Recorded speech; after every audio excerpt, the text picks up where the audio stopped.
बात नहीं है, सब अपने ही लोग हैं, अपनी माता बहन है, भाई बुजुर्ग है।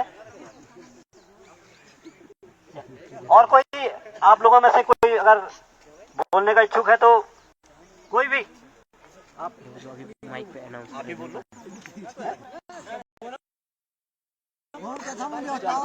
ठीक है। टावर की लड़ाई लंबी नहीं चलेगी। आप लोगों को ये विश्वास दिलाते हैं कि टावर की लड़ाई चुनाव के तुरंत बाद जो टावर की समस्या है उसको हल करने के लिए पूरी लड़ाई लड़ी जाएगी और हम लड़ाई लड़ सकते हैं। हमारे हाथ में आप लोगों के लिए लड़ना हमारे हाथ में है। बाकी समस्या का समाधान तो ऊपर ही से होगा। तो अपनी बात को ज्यादा न खींचते मैं सीधे भाई इंद्रेश मैपुरी को माइक दे रहा हूँ। भाई इंद्रेश मैपुरी। इस ठंडे के मौसम में आप सब हमारी बात सुनने आए हैं, क्योंकि चलिए हम तो चुनाव लड़ रहे हैं तो हमारा तो काम है कि हम घूमेंगे, लेकिन आप अपना काम के बीच में समय निकाल करके आए हैं तो मैं आपका तहे दिल से शुक्रिया अदा करना चाहता हूं, धन्यवाद देना चाहता हूं कि आप यहां पर आए। आप सभी का पहले तो बहुत बहुत धन्यवाद। और ये जरूरी भी है, लोकतंत्र में सबसे जरूरी बात यह है, चुनाव होना है तो कम से कम ये जाना समझा जाए कि जो लोग चुनाव लड़ रहे हैं वो करना क्या चाहते हैं, वो कहना क्या चाहते हैं, उनका एजेंडा क्या है, वो क्यों चुनाव लड़ रहे हैं। तो ये बात तो सुनी समझी जानी चाहिए। ज्यादातर लोगों को जो भी चुनाव लड़ रहे हैं उनको लगता है कि जितना कम ऐसा करना पड़े, जितना कम अपनी बात कहने का अवसर आए, जितना कम ये कष्ट हो कि किसी के सामने कहना पड़े कि हम क्या करेंगे या हमने क्या किया, उतना अच्छा। हमारे साथ ये है कि हमको लगता है कि नहीं, व्यक्तिगत मुलाकात तो ठीक बात, लेकिन जब तक ये नहीं कहा कि हम क्या करेंगे, हम क्यों, हमने क्या किया, हम क्या करते रहे हैं, तब तक इस पूरी प्रक्रिया का कोई मतलब नहीं। बल्कि हम तो ये समझते हैं कि ये व्यवस्था तो चुनाव आयोग को करनी चाहिए, इंतजाम चुनाव आयोग को करना चाहिए कि हर प्रत्याशी को पूरे इलाके में जितनी बड़ा विधानसभा क्षेत्र है वहां अपनी बात कहने का मौका मिले। तो बहरहाल वो तो अभी फिलहाल नहीं हो रहा है, लेकिन मैं अपने नौजवान दोस्तों का भी आभार प्रकट करना चाहता हूं जिन्होंने ये आयोजन किया, जिन्होंने इसके लिए प्रयास किया कि यहाँ पर ये सभा हो जाए, तो उनका भी शुक्रिया। और जैसा आप जानते हैं कि विधानसभा का चुनाव होने जा रहा है, 14 फरवरी को चुनाव होगा। बद्वी 3 दिन हो रहे हैं, यहाँ प्रचार आगे रह रहे हैं वो टाइम ना। और उत्तराखंड अपनी 5वीं विधानसभा का चुनाव करेगा। 4 विधानसभाओं ने अपना कार्यकाल पूरा कर लिया और जब हम 5वीं विधानसभा का चुनाव करने जा रहे हैं, उत्तराखंड राज्य को बने हुए जब 20 वर्ष हो गए हैं, बेटा जब तू अगर मैं छोड़ लिया, अगर तू अपन छीना लगो तो अगर मेरी बात सुन, जर देर चुपचाप रहो, मैं तो माइक पर है कि बन पड़े हो ठीक है। हाँ जरा देर। तो जब उत्तराखंड अपनी 5वीं विधानसभा का चुनाव कर रहा है तो न केवल पिछली विधानसभा के कार्यकाल के बारे में सोचने का समय है, बल्कि इन 20 सालों का, इन 20 सालों में क्या हुआ, इन 21 सालों में क्या हुआ। और हम तो जहां गए, जिस भी इलाके में गए, तो लोग बड़े आक्रोश से आकर के हमसे कहते हैं कि हमू क्या मिली और हम क्या मिलन, तुम क्या जोड़, तुम क्यों देना हम वोट। तो ये सही सवाल, हम क्या मिले, हम इस राज्य के लिए लड़े, अलग उत्तराखंड राज्य के को बनाने के लिए हम लड़े। मैं 12वीं में पढ़ता था और तब हम 1994 में उत्तराखंड आंदोलन में शरीक हुए। BA 1 में आते आते 2 आंदोलन के मुकदमे मेरे खिलाफ दर्ज हुए कि हम आंदोलन में थे। और उस समय लोग कह रहे थे कि भाई ये राज्य बन जाएगा, उत्तराखंड बढ़ जाओ तो सब भल हो जाओ, सब ठीक हो जाओ, रोजगार समस्या हल हो जाली, अस्पतालों समस्या ठीक हो जाली, स्कूलों समस्या सब ठीक हो जाली, जो भी दिक्कत है तो वह लोग हम बन चाहे कि भाई उत्तराखंड बन जाओ और सब ठीक हो जाओ। और आज राज्य बने हुए 21 साल हो गए और जिन समस्याओं को हम कहते थे कि भाई 21 साल पहले की राज्य बनेगा तो सब ठीक हो जाएगा, वो आज के दिन पर वैसी की वैसी या उससे ज्यादा विकराल रूप में हमारे सामने खड़ी। गांव गांव जाकर के हम देख रहे हैं कि भाई नौजवान लड़के हैं, उनका जो रोजगार का सवाल, पढ़े लिखे नौजवान लड़के वो गांव गांव बेरोजगार, और उनकी नौकरी इस राज्य में पक्की नहीं हो रही। उनके लिए नौकरी का इंतजाम नहीं है बेरोजगार लड़कों के लिए, बल्कि अगर किसी तरह का रोजगार है भी तो वो सब ठेके का रोजगार। ठेका प्रथा हर विभाग में, स्थायी नियमित नियुक्ति नहीं हो रही है, पक्की नियुक्ति नहीं हो रही, पक्की नौकरी नहीं लग रही। 56,000 के करीब सरकारी पद खाली हैं, लेकिन सरकारों ने तय किया कि इन पदों पर नियुक्ति नहीं करनी। आप सोचिए कि पिछले 5 साल में, 5 साल का जिक्र करना इसलिए जरूरी है कि 5 साल पहले जब चुनाव हो रहा था तो तब मोदी जी दिल्ली से देहरादून आए और उन्होंने लोगों से कहा कि जो दिल्ली का इंजन है, देहरादून के इंजन को उसके साथ जोड़िए, डबल इंजन की सरकार बनाइए, और तब देखिए आप पहाड़ के पानी का और पहाड़ की जवानी का हम क्या करते हैं। और पिछले 5 सालों में पहाड़ का पानी, पहाड़ की जवानी वो ऐसे ही दर दर की ठोकरें खा रही। 5 सालों में जो नौजवान लड़के यहाँ खड़े हैं, मैं उनको बताऊं कि पीसीएस की एक परीक्षा नहीं हुई। पीसीएस की, बाकी छोड़ दीजिए, छोटा मोटा तो छोड़ दीजिए, लेकिन पीसीएस जो इस राज्य के लिए बहुत, किसी भी राज्य में प्रशासनिक मशीनरी को चलाने वाले अफसर होते हैं, एसडीएम वगैरह जो चुने जाते हैं, तो उस पीसीएस की भी एक परीक्षा पिछले 5 साल में नहीं हुई। हम 5 साल लगातार बोलते रहे कि भाई ये क्या तमाशा, लेकिन पीसीएस की परीक्षा नहीं हुई। एक फॉरेस्ट गार्ड की भर्ती हुई, उसमें पेपर पहले आउट हो गया, पहले रैकेट पकड़े गए, और नौजवान लड़के जिनको रोजगार चाहिए था वो देहरादून में सड़क पर लड़ते रहे इस बात के लिए कि ये परीक्षा रद्द होनी चाहिए क्योंकि इसमें पेपर आउट हो गया। और उस समय की सरकार ने उनका सुना नहीं, नौजवानों पर मुकदमे दर्ज किए गए, उनका उत्पीड़न किया गया। यही नंदप्रयाग में एक लड़के ने उस फॉरेस्ट गार्ड की परीक्षा के चलते आत्महत्या की। उस परीक्षा में धांधली, हमारे बगल में नंदप्रयाग में एक लड़के ने आत्महत्या कर ली कि वो तैयारी कर रहा था और उस परीक्षा में उसके साथ छल हुआ। तो पिछले 5 सालों में वो जो हमने देहरादून का इंजन दिल्ली से जोड़ा, हमने तो यहाँ का इंजन भी देहरादून से जोड़ दिया था, और 5 साल के बाद हम खड़े, या 20 सालों हम खड़े। तो नौजवान लड़कों को रोजगार मिले, ये राज्य बनने से पहले से हम कहते रहे कि हमारा यूं नौजवान लोग पढ़िया लिखा और मन नौकरी होनी चाहिए, मन पक्की नौकरी मिलनी चाहिए।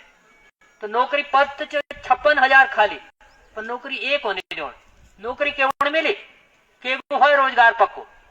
तो मुख्यमंत्री कत्ती बने 5 साल में 3, प्रचंड बहुमत की सरकार थी, 56-57 विधायक थे, और उसके बावजूद 3 मुख्यमंत्री बने। तो मुख्यमंत्री रोजगार राज्य है ये उत्तराखंड, मुख्यमंत्री पैदा करने की प्रयोगशाला है ये उत्तराखंड। मुख्यमंत्री रोजगार राज्य हमने बनाया। या रोजगार किसको मिलता है? हमारे यहाँ अफसरों का रोजगार पक्का रहता है।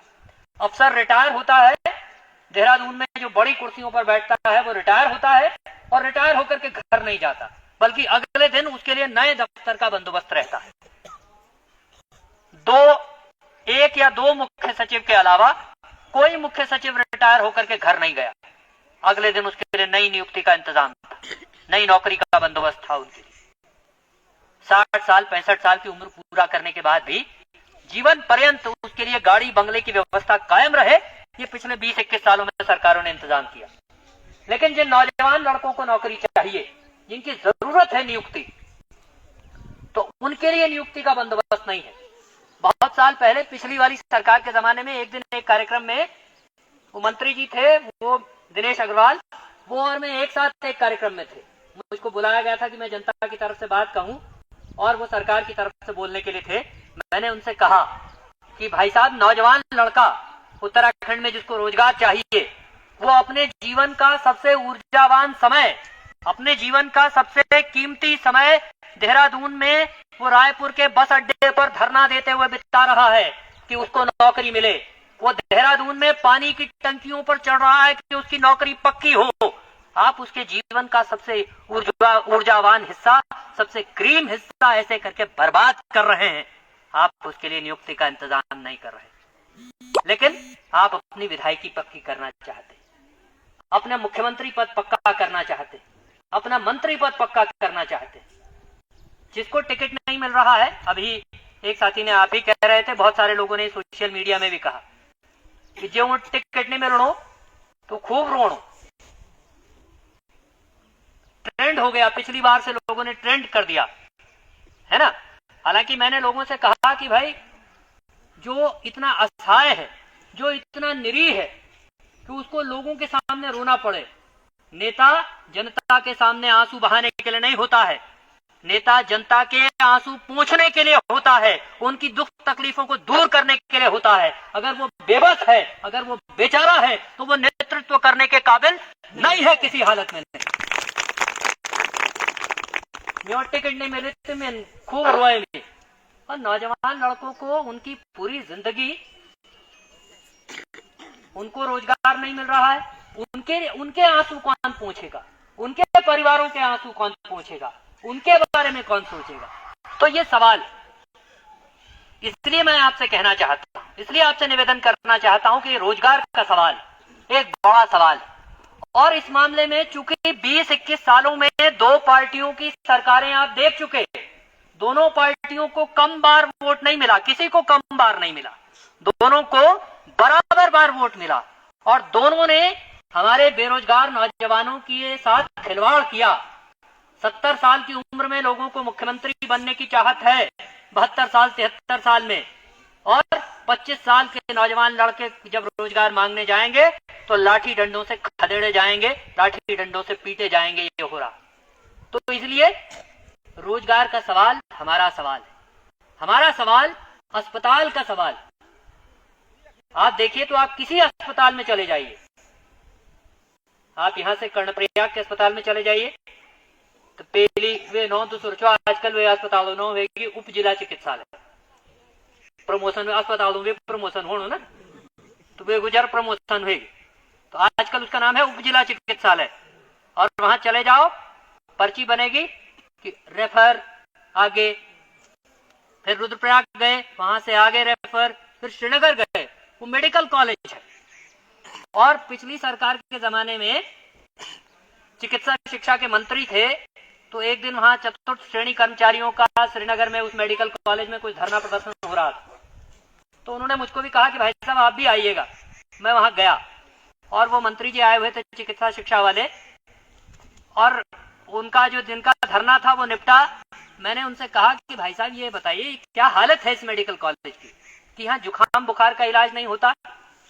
मंत्री जी ने मुझको जवाब दिया, उन्होंने कहा भुला यार, तू तो ऐसा बोल भी सकता है, मैं तो ऐसा भी नहीं बोल सकता। मैंने कहा आप मजाक कर रहे हैं, आप मंत्री हैं इस प्रदेश के। बोले नहीं, मैं फिर भी तुझसे कह रहा हूं कि भुला तू ये बोल सकता है कि इस अस्पताल में जुकाम बुखार का इलाज नहीं हो सकता, लेकिन मैं तो ये भी नहीं कह सकता यार। तो ये मंत्रियों की हालत है। ये एक मंत्री ने मुझसे कहा, मैं किसी दूसरे का किस्सा भी नहीं सुना, मुझसे कहा ऐसा। तो हमारे अस्पतालों की हालत खराब, और खास तौर पर पिछले 1-2 सालों से मैं देख रहा हूं कि हर महीने लगभग कम से कम एक गर्भवती स्त्री की मौत, एक गर्भवती युवती की मौत इलाज के अभाव में हो रही है। औसत अगर आप निकालेंगे तो औसतन पूरे उत्तराखंड में महीने में कम से कम एक, और वो नौजवान लड़कियां हैं 20-25 साल की, जो कि इस नया जीवन इस धरती पर आए, उस नया जीवन को धरती पर लाने की प्रक्रिया में इलाज के अभाव में मर जा रहे हैं, इलाज के अभाव में अपनी जान गंवा दे रहे हैं। लेकिन चुनाव के बीच में जब चुनाव होता है तब ये सवाल नहीं है, तब ये मुद्दा नहीं है, तब इसकी बात भी नहीं है, कहीं कोई इसकी चर्चा भी नहीं करेगा। लेकिन ये आम लोगों की जिंदगी से जुड़ा हुआ सवाल है, उनके जीवन और मौत से जुड़ा हुआ सवाल है। ये हमारे जीवन से जुड़े हुए सवाल है, ये हमारे जीवन से जुड़ा हुआ सवाल है कि कि हम जो ये खेती कर रहे हैं, क्योंकि पलायन से हमारे यहाँ हजारों गांव हैं जो खाली पड़ गए। तुम्हारे और इतने लोग रहे हैं चाहे हमारे और रहे हैं, लेकिन बहुत सारी जगह ऐसी है कि जो घर ऊपर ताव लगेगा, पूरा गांव एकदम बंजर। तो अंग्रेजी में बनाऊं वन गांव नो, अंग्रेजी अखबार वालों ने लिखी the ghost villages of Uttarakhand, यानी कि उत्तराखंड के भुतहा गांव, जिन गांव में कोई नहीं रहता। और ऐसा 1, 2, 3, 4, 150 गांव नहीं है, 1000 से ज्यादा गांव है ऐसे। उन गांवों पर ताला लग गया, वहां घरों में ताले खोलने वाला कोई नहीं रह गया। और जो रह गए हैं लोग, वो कैसी अवस्था में जीते हैं, उनकी खेती का क्या होता है? तो 24 घंटे सुअर, बंदर, बाघ, भालू के हमले के बीच में उनकी कृपा से जिंदा है हम। सुअर, बंदर, बाघ, भालू जब तक हम पर मेहरबान है तब तक हम जिंदा हैं, और जिस दिन वो मेहरबान नहीं रह जाएंगे हम नहीं रह जाएंगे। उसमें सरकार कहीं नहीं है, सरकार का हमारे जिंदगी में, हमारे जीवन में कहीं नहीं है। तो ये जो सवाल, असल में तो चुनाव होना चाहिए इस बात पर, है ना, कि कौन किसके पास क्या, इस बात को कोई करेगा कि नहीं करेगा। लेकिन चुनाव तो कैसे होता है? चुनाव मोहम्मद साहब फलोन वाल जीतूंगा, जो उड़ी दियों सब वोट, या वो वाल जीतूं।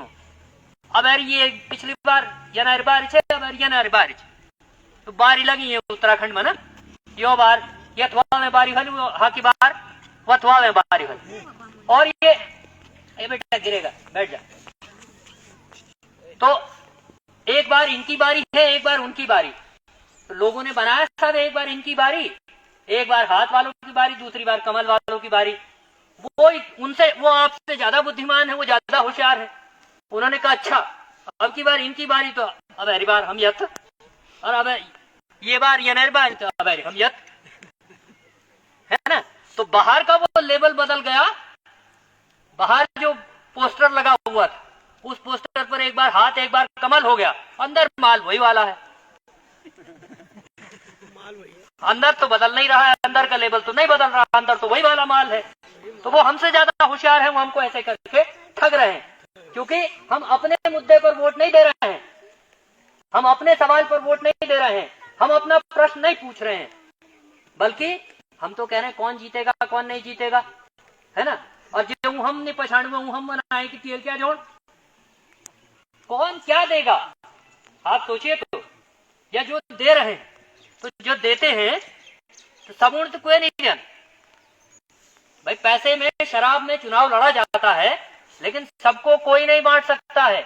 1.25 करोड़ आबादी को कौन पैसा बांट देगा? 1.25 करोड़ आबादी को कौन शराब बांट देगा पूरे उत्तराखंड में? तो सबों ने जना जना के उड़ जो गो तो सबसे ज्यादा खत्यांच निचट खत्यांच जो सबसे ज्यादा वन दारू दियों जो ठेकेदार गलदार वन दियों दारू वन दियों रुपया, तब वो दारू रुपया खा के बोलो कि ना वही जीतू, अभी वोट नहीं 3 लोग लेकिन जीतू वही पहले जीतू, है ना। तो भले लोगों ने चूंकि आवाज निकालना बंद कर दिया, अच्छे लोगों ने समर्पण कर दिया, इसलिए वो निचट जो खत्याचू उनका ना हमारा फैसला वनार बोले पर चलना, हम वनार बोले पर तय करना, हम जे बस 53 रुपया है जाला वे की तरफ है जाला। अरे गजब। लेकिन थोड़ा सोचिए तो सही कि भाई जो शराब बांट करके चुनाव जीतेगा, जो पैसा बांट करके चुनाव जीतेगा, जैसा अरविंद भाई कह रहे थे कि भाई 7 करोड़ रुपया खर्च करके जो चुनाव जीतेगा, वो चुनाव जीतने के बाद आपकी बात करेगा, आपकी बात कहेगा, आपकी पीड़ा उठाएगा? नहीं उठाएगा, वो आपकी बात नहीं करेगा। कोई बात नहीं, बच्चे हैं, ठीक है, उनके लिए मनोरंजन है, उनके लिए मनोरंजन है, लेकिन हमारे लिए जिंदगी का सवाल है लोगों की। तो जो 7 करोड़ रुपया जीत करके 8 करोड़ 10 करोड़ रुपया लगा करके चुनाव जीतेगा, वो आपके लिए काम क्यों करेगा? उसने आपके वोट की कीमत चाहे आपको नहीं दी, लेकिन कुछ वन खत्या हूं तो दिया ने, वन ठेकेदार गलदार हूं तो दिया ने, तो वो आपके वोट की कीमत चुका है। उससे काम की अपेक्षा मत करिए। उससे उम्मीद मत करिए कि वो करेगा। क्यों करेगा? और जब ऐसे करके वोट मिल जाता हो कि हर गांव में 4 आदमी 5 आदमी पकड़ो, उनको पैसा दो, उनको शराब पिलाओ और चुनाव जीता जाता हो, तो कोई क्यों करेगा इतनी मेहनत? हम ऊपर आई आफत की हम योबर खमा, तुम भी बैठे हम भी लगे, लेकिन उन पर उनको कोई आफत नहीं है, उनको कोई समस्या नहीं है। तो इसलिए ये समझिए कि हम उड़ केल क्या जोड़ नहीं है। मामला है कि हमारी बात कौन कहेगा। मुझसे लोगों ने कहा, अभी परसों भी कुछ लोग कह रहे थे, उन्होंने कहा भाई साहब आप चुनाव तो नहीं जीतते, लेकिन रोज सड़क पर आप लोगों की बात कहते हैं, रोज लड़ते हैं, लाठी डंडा भी खाते हैं, मुकदमा भी झेलते हैं, तो ऐसा कैसे होता है? मैंने उनसे कहा ऐसा इसलिए होता है क्योंकि मैं चुनाव में अपने घर का पैसा नहीं लगाता, मेरे पास है भी नहीं, है ना। तो अच्छा चलिए इनको जाने दीजिए। ये भी बड़ा चमत्कार है सर। ये चमत्कार ऐसा है कि वो खोड़ वोट ने जब संसद में वोट दो, कोई बात चला जाएगा, कोई बात नहीं, चले जाएंगे, कोई बात चलिए, कोई बात। अरे आगे बढ़ा लो इसको, आगे बढ़ा लो।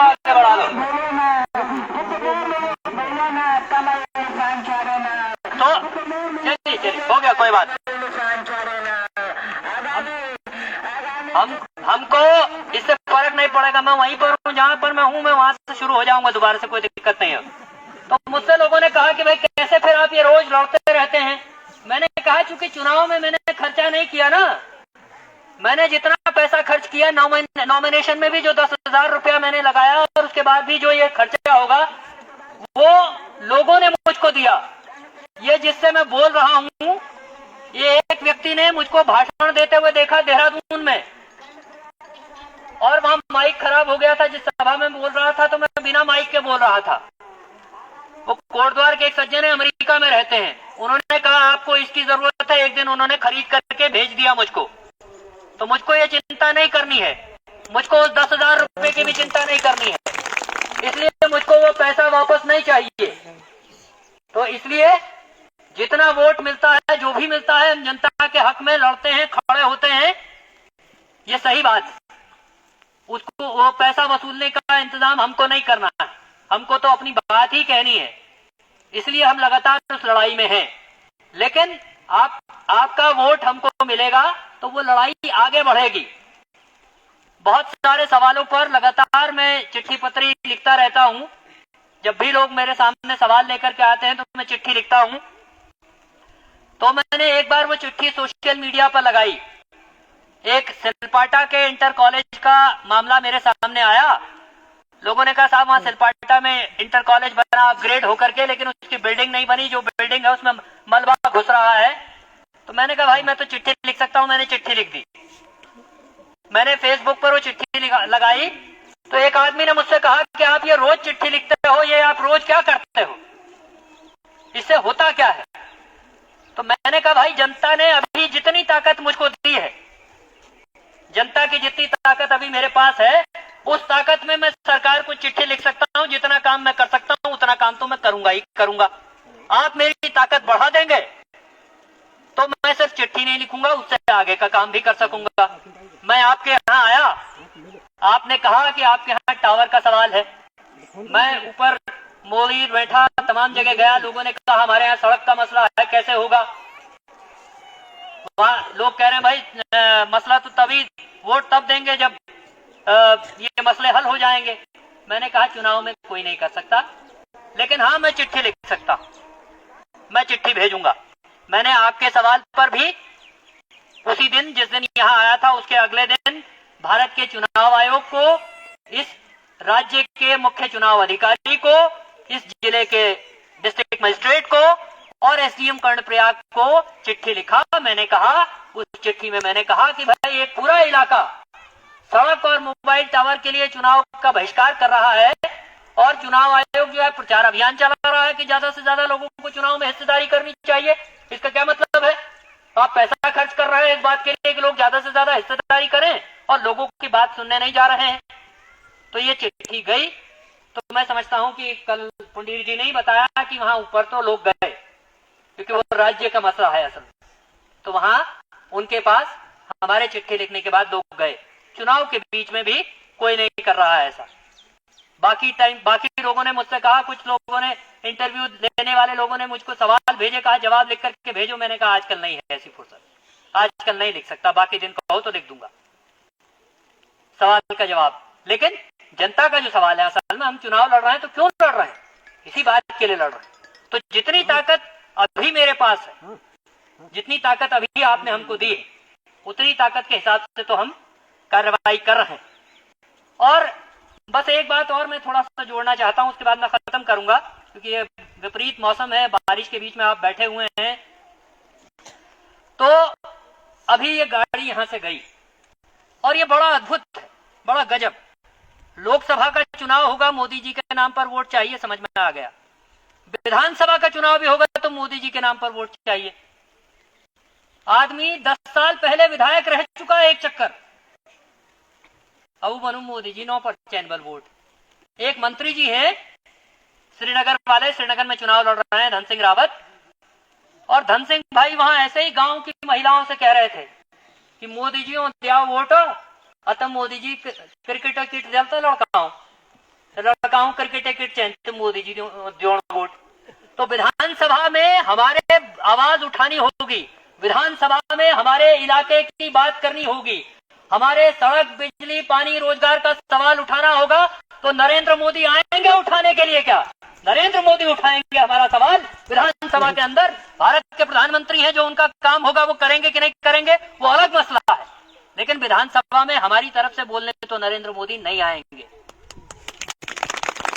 वहां तो जिसको हम यहां से चुन करके भेजेंगे, पिछली बार भी हमने मोदी जी के कहने पर भेज दिया और उसके बाद फिर 5 साल हमने उनकी शक्ल नहीं देखी। अगली बार इस बार उन्होंने नया आदमी भेज दिया, जिसको जो 10 साल पहले जिस आदमी को उन्होंने टिकट देने के लायक नहीं समझा अपने आप ही, उसको फिर 5 साल बाद फिर उन्होंने भेज दिया। अब मोदी जी के नाम पर कोई भी जीत करके चला जाएगा और तब लोग यहाँ सड़क पर खड़े होकर के हमसे पूछेंगे कि ऐसा क्यों नहीं हो रहा है, फलाना काम तो हुआ ही नहीं। तो हम तो जितनी ताकत आप हमारे हाथ में देंगे उतनी ताकत की गारंटी है कि हम उतनी ताकतवर कहेंगे। और वो मैंने इसीलिए पहले आपसे कहा कि वो उसकी गारंटी इसलिए है क्योंकि हमारे लिए ये बात नहीं है, हमारे लिए सत्ता कोई बात नहीं है। सत्ता की बात होती तो तब जैसे हमारे लिए किसी ने दरवाजा थोड़ा बंद कर रखा है, जैसे लोग पार्टियां बदल रहे हैं, है ना। अरविंद भाई ने शुरू में जिक्र किया कि भाई वो लोग कहते रहते हैं कि साहब इसकी पार्टी ठीक नहीं, वो पार्टी क्यों ठीक? जो करोड़ों रुपए खर्च करके चुनाव जीतना, जो लोग दौड़ माटना, वो भली पार्टी। 20-21 सालों जिन्होंने हमारी दुर्दशा कर दी है, पूछ भली पार्टी, पूछ भली पार्टी। बाबा हम सड़क पर खड़े होकर के जनता की बात कर रहे हैं, हमारी पार्टी नहीं बस भली। कौन पार्टी? मैं हूं पार्टी। यहाँ इस इलाके में व्यक्ति भी मैं हूं और अपनी पार्टी भी मैं ही हूं। किसी दिन ऐसा हो जाएगा कि आपका का कोई सवाल होगा, आप मुझसे कहेंगे कि फलानी जगह लड़ने को चलो, और जिस दिन मैं ये कह दूंगा कि नहीं मेरी पार्टी तो मना कर रही है जनता की लड़ाई में उतरने के लिए मुझको, उस दिन कहिएगा कि मेरी पार्टी खराब है। तो जिनको आपने 20-21 साल मौका दिया, बदल बदल करके जिनको अवसर दिया, और उन्होंने उत्तराखंड को तबाही बर्बादी के रास्ते पर खड़ा कर दिया, वो अच्छे तो नहीं, वो पार्टियां भी अच्छी नहीं। और तब लोग जब ये सुझाव देते हैं, अभी कुछ दिन पहले यहीं पर इधर एक टीवी वाले आए और उन्होंने मेरा इंटरव्यू इसी जंगल में लिया और उन्होंने मुझसे पूछा, मैंने उनसे कहा, उन्होंने कहा कि आपके पास तो विकल्प था, फलाने फलाने पार्टी वाले आपसे कह रहे थे।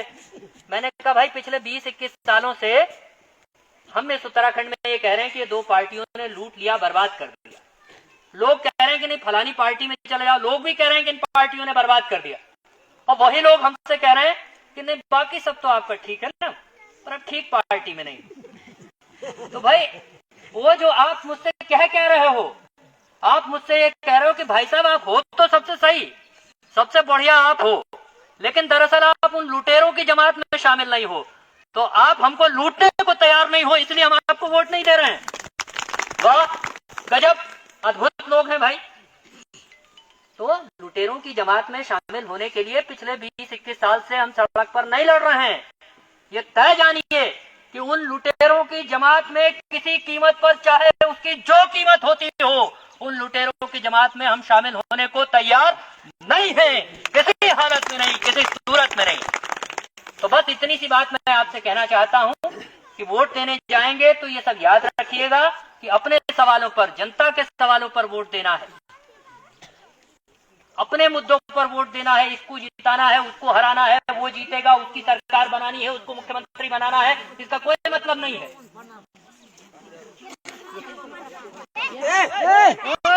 चलो पीछे हटो, पीछे नीचे उतरो, उतरो।